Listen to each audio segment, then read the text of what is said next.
Hi అండి అందరికీ. మా ఇంటి ముందు అయితే చిన్న గార్డెన్గా చేసాము. చుట్టూ కర్రలు కట్టి పందిరిలాగా వేసామన్నమాట.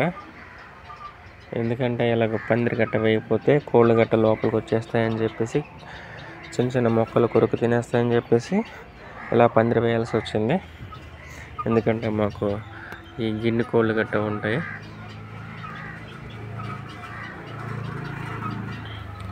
ఇక్కడ వేసేవైతే చిక్కుడు అండి, ఇది చిక్కుడు పాదులు అంటారు వీళ్ళని. నెక్స్ట్ బంతి మొక్కలు కూడా వేసాము. ఇవి వంకాయ మొక్కలండి. ఇది గోంగూర చూస్తున్నారా ఎంత మంచిగా పండిందో గోంగూర. ఇందులోనే బెండకాయలండి, బెండకాయ మొక్కలు కూడా ఉన్నాయి. చూడండి బొత్తాయి అనేది ఎంత పెద్దగా అయితే వచ్చినాయి. చిన్న చెట్టు అండి. నెక్స్ట్ ఉసిరి చెట్టు కూడా ఉంది. బీరపాదు కూడా పైకి ఎక్కించడం జరిగింది.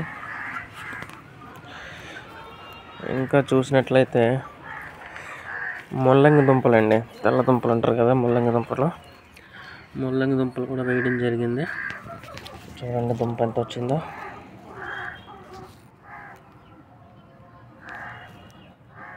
ఇంకా పెద్ద అవ్వాలి.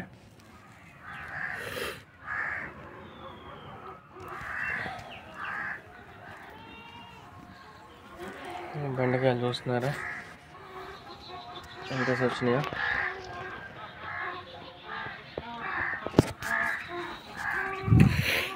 ఇది నిమ్మకాయ మొక్క అండి. నిమ్మకాయ మొక్క కలర్ మారింది, ఏమైందో చూడాలి.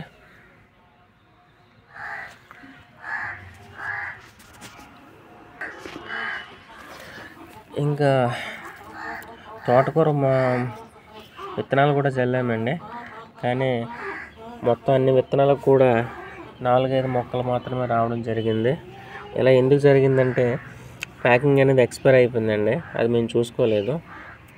షాప్ దగ్గర తీసుకునేటప్పుడు ఎక్స్పైరీ డేట్ కూడా చూడాలి. అది చూసుకోకపోవడం వల్ల మీకు ఇంటికి వచ్చిన తర్వాత చూసాము, ఎక్స్పైర్ అయిపోయింది డేటు. ఓకే, కాకరకాయ పోదండి ఇది. కాకరకాయలు చేదు కాకరకాయలు.